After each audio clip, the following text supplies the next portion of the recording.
When America's decent guy made a deal with a scandal that nearly brought him down, what actually transpired? Everything is altered by the truth, which is more sinister than anyone could have predicted. Dick Clark appeared to be the epitome of the American dream from the outside.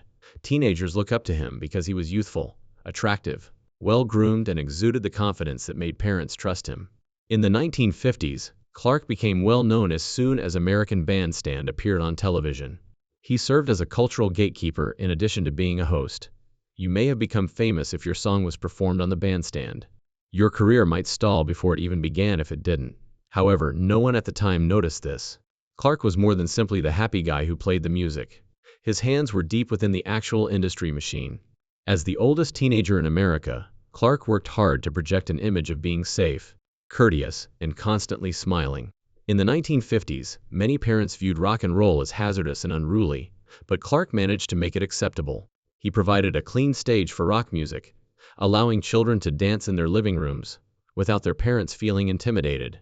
He was brilliant at striking that balance, which is why advertising adored him. Safety was what he was selling, not just music.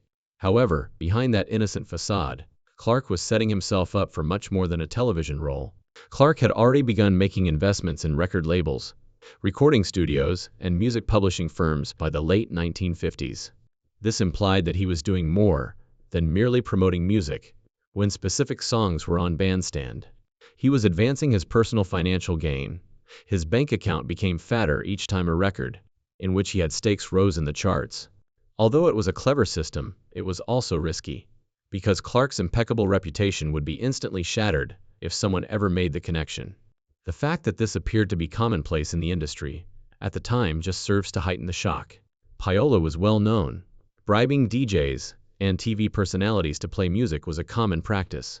No one anticipated that the government would crack down on it in 1959, even though it was an open secret.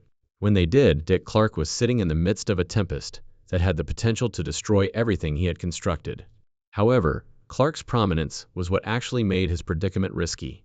He wasn't merely a radio DJ stealing money from envelopes in the dark. He was among America's most identifiable faces. It wouldn't be another scandal if he collapsed. It would be a cultural icon's downfall, and Clark could not afford to allow it to occur. The world viewed him as the smiling young idol who never grew old, untouchable. However, Clark was already getting ready for the battle of his life behind the scenes. Because money wasn't the only reason for the Payola hearings. They have to do with surviving. And Clark was aware that his job, his wealth, and his impeccable reputation would all be lost in an instant if he played his cards incorrectly. However, what followed would demonstrate Dick Clark's true cunning and brutality. By 1959, it was impossible to overlook the music industry's dark secret. Suddenly, the word Payola spread throughout the world, yelled in courtrooms, whispered about in Washington, and splashed across newspaper headlines. It alludes to the common practice of record companies offering DJs and TV personalities cash, presents, or even outright bribery in return for airplay. The concept was straightforward. A song sold more the more times it was played. It operated like a well-oiled machine for years. Now, however, the walls were closing in, and the government was keeping an eye on everything. To reveal the scam, Congress held a number of high-profile hearings. And all of a sudden, the entertainment industry was on trial.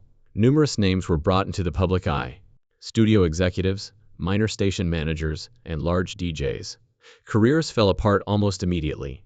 Alan Freire, the DJ, who popularized the term rock and roll, was destroyed. He was formerly regarded as the father of rock and roll radio. Freed's image never recovered after he acknowledged accepting bribes. He was going to fade into obscurity. His legacy was permanently tarnished. Dick Clark, however, was seated beneath the same glaring legislative lights. Clark wasn't just another DJ, in contrast to Freed.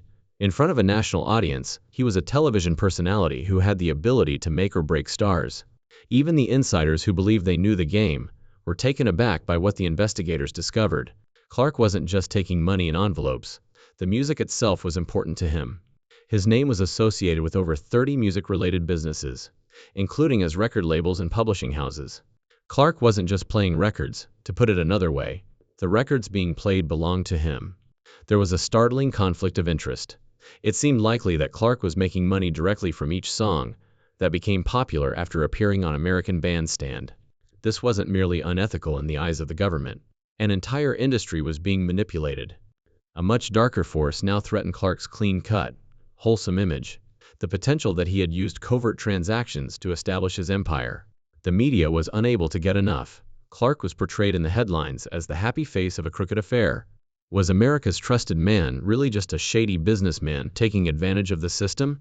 Once applauding him for helping their kids feel comfortable with rock and roll, parents now questioned whether he was just another hustler in a suit. Within the proceedings, Clark maintained his composure. He framed his contacts as commercial possibilities that any astute guy would seize, and denied knowing he had done anything improper. He maintained that he had no intention of controlling the charts. All he was doing was taking part in a flourishing industry. However, there was mounting evidence against him. Many people anticipated that, like Alan Freed's, Clark's career would collapse at this point. Instead, an unforeseen event occurred. Instead of sinking with the ship, Clark executed a sequence of rapid, calculating, and successful maneuvers that allowed him to escape with his empire intact. And his initial move was both amazing and surprising. As Dick Clark found himself under the limelight of Congress, he came to a harsh realization. His career was over if investigators found him too closely associated with the songs and businesses that benefited from American band. Teen culture's happy face would be seen as a phony rather than a trailblazer. As the pressure increased, Clark took a risky and decisive action. He began to sell everything. Within weeks, Clark quietly sold his interests in publishing houses, record labels, and music licenses. There were more than a few holdings. He had invested in about 150 music-related ventures by the time he was done. To the general public, it appeared that Clark was merely removing himself from the situation and repairing his reputation. Insiders, however, knew better. This was not a capitulation. It was a plan. There were questions about how Clark sold these properties. Not all of the businesses just disappeared from the market. In order to maintain Clark's influence in the background, they were transferred to close friends, business partners, and occasionally dummy corporations. Although he was officially no longer the owner, many people thought he still had some indirect control. In this manner, Clark could continue to profit from his enterprise while telling Congress that he had severed relations. The sleight of hand was just right. The rapidity with which it all transpired adds to its fascination. Unloading that many assets would often take months or perhaps years. He seemed to know just where to deliver everything, as though the agreements had been made before the hearings had even started. According to some theories, Clark had insider knowledge of the depths investigators would delve. If accurate, it indicated that he was outwitting the government via a number of strategies. And it was successful. Clark was able to state with composure that he no longer had significant financial stakes in the albums being played on the bandstand when he came to testify before Congress. He appeared clean on paper. He presented himself as a businessman who had seen conflict coming and had taken the appropriate action to eliminate it. Clark presented himself as prudent, even moral, rather than corrupt. It was a startling contrast to Alan Frereted. Clark was commended for his cooperation, while Frereted had been pulled through the mud and discarded. He was even referred to be a fine young man by one congressman. That one sentence came to represent the entire incident. Two men are charged with the same offense. One celebrated, one destroyed. And it was strategy, not luck, that made the difference. However, selling his businesses was just the first move, because Clark was negotiating behind closed doors, not merely defending his reputation. Furthermore, rumors about the transactions he made during this period point to a much higher degree of survival strategies than was previously understood. Clark's career was saved by his subsequent actions. It guaranteed him his place in the entertainment business for many years to come. He had to play dirtier than ever before, though, in order to pull it off. Dick Clark appeared to have escaped the bullet at first glance. He had the ideal story when he arrived for the Paloola hearings. He had shaved off the look of corruption, sold off his investments, and severed relations. The public sighed in relief, the press softened, and Congress bought it. Behind the scenes, however, Clark was doing more than housework. He was taking actions that would prevent him from being challenged for many years. According to industry rumors, Clark's survival was not accidental. He managed to survive by making tactful agreements with those who might have destroyed him. Insiders claim that Clark's testimony was more complicated than it first seemed. He allegedly provided investigators with carefully selected names, facts, and scraps that presented a cooperative image, while purposefully omitting the true power actors. Rather than disclosing the whole truth, it required balancing. give Congress just enough to appease them while safeguarding the powerful corporations that controlled his destiny. It was more than just preserving his reputation. It has to do with leverage. Clark's cooperation helped him gain the favor of legislators, who wanted to demonstrate that they were taking anti-corruption measures. At the same time, he kept the executives and record companies in his debt by not disclosing anything. To put it another way, Clark presented himself as a devoted partner to the music industry and an ally to the government. Only a man with extraordinary planning could execute such a double play. However, not everyone left feeling fortunate. Alan Freary did, and scores of other DJs were sacrificed as Clark reclaimed his position as TV king. Overnight, careers fell apart. Some went bankrupt, while others were placed on a blacklist. Once a rock and roll king, Freary was now relegated to begging for menial radio employment. Clark, meanwhile, had returned to the bandstand and was grinning into the camera as though nothing had happened. Decades later, people are still speculating about how he was able to skate by unharmed because of the extreme contrast. Some veterans of the sector claim that Clark was actually protected. He was more than a television host. He was useful. He was too valuable to lose his spotless reputation. There was no other figure at the time who could make rock and roll acceptable to middle America like Clark did. Executives were aware that they would lose their valuable connection with sponsors, parents, and advertisers if Clark fell. He was untouchable because he was the face of the system, not merely a component of it, but he had to pay a price for his survival. According to the proceedings, Clark severed his connections with friends and associates who were collateral damage in order to protect his empire. Many around him were not as fortunate as he was. The business also understood that Clark's hands weren't clean, even if he never publicly acknowledged it. Clark was no longer merely a host after that. He developed into a master of quiet and realized that secrets were valuable. Being the oldest teenager would never be the same for him again. He was a far more dangerous thing today, an entrepreneur who had mastered the use of innocence as a weapon. Although Clark prospered, his ascent had a darker side that left victims dispersed throughout the music business. Additionally, their accounts demonstrated the sheer number of people who were buried under the shadows. As Clark's dominion expanded, Dick Clark emerged from the Payola controversy almost untarnished, but many young artists connected to the system were not as fortunate. American Bandstand appeared to be the pinnacle of talent for spectators back home. Hits blaring, teenagers dancing, and Clark grinning as he unveiled the newest big item. Not all acts, however, merited their position. Some were picked because their achievement was financially important to Clark or his partners. Others were not linked to the machine, so they never had a chance. Imagine working hard to get your album discovered as a teenager, with a voice that could stop a room. You discover that the odds are stacked against you at Bandstand, just when you think you have a chance. Later, a lot of musicians understood that their music was more than just competing with other songs. Clark's portfolio was in competition with it. You were invisible if he had even a tiny interest in your rival. Before they could even start, some careers ended. The chosen ones came next. After they appeared on Bandstand, their popularity soared, but there were conditions linked to the publicity. Inequitable contracts were pushed by labels, frequently requiring artists to forfeit publishing rights or percentages that covertly went back to businesses Clark had sold off. Most people didn't realize the cost of what appeared to be a blessing until it was too late. Years later, a handful came out, resentful of being treated like puppets in the construction of Clark's empire and getting little in return. Getting on the bandstand was like winning the jackpot, according to one musician, but they felt like someone else was always cashing the ticket. Others acknowledged the unpleasant reality that their success was the result of unseen agreements rather than inherent aptitude. Their voices, however, were never heard. How did struggling musicians defeat the most dependable man on TV? Clark was no longer merely a host. An institution, he was. Executives, sponsors, and networks believed that defending Clark would safeguard the sector as a whole. The unsettling truth is that Clark's brilliance came at the expense of other people. He established a family-friendly business. Behind it, however, was a system that secretly determined winners and losers. A few of them losers disappeared into the shadows. As Clark's kingdom continued to expand, their stories were forgotten. However, cracks started to appear as the years went by.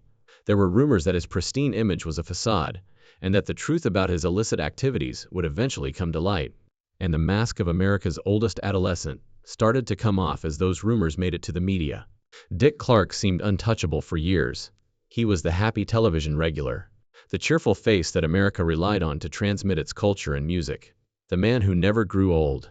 However, cracks were starting to appear behind the curtain. Insiders spoke about links Clark never really broke, ghost businesses, payoffs, and the past. The majority of these rumors remained hidden, but occasionally bits and pieces of information surfaced, allowing the businessmen beneath to be seen through the facade of innocence. The Payola controversy had faded from the front page by the late 1960s. Clark had gone from being a TV host to a media tycoon, and rock music had become more popular than anyone could have predicted. He was running businesses, producing shows, and going well beyond the American bandstand. But distrust accompanied power. When reporters looked into his financial connections, they discovered disturbing information. Clark's influence appeared to endure even after he sold up his holdings. Publishing agreements with former colleagues. Money flowed strangely from contracts, and some stars ascended too quickly after receiving Clark's blessing. When journalists delve deeper, they frequently run into a wall. Clark had a talent for telling stories while maintaining a tidy appearance. Few media dared to criticize one of television's golden boys, and his public image remained untarnished. Off the record, however, veterans asserted that the same strategies that propelled him through Payola continued to drive his empire. When documents resurfaced decades later, the whispers became louder. According to leaked financial documents, insider stories, and testimony, Clark might never have given up his position of authority in 1959. He had buried it deeper instead. He was shielded by shell corporations, discreet alliances, and strategic silence. To the general audience, he was the happy host who was reciting the countdown to New Year's Eve. Insiders knew him as the guy who was always playing the game. His interactions with artists were often the subject of rumors. Some said that if they desired recurring exposure, he forced them to sign with preferred publishers. He allegedly froze out individuals who refused, according to others.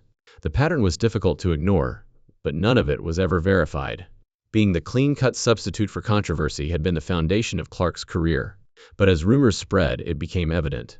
His picture wasn't true. It was a disguise. Clark, however, remained one step ahead. His image was never broken by the fissures.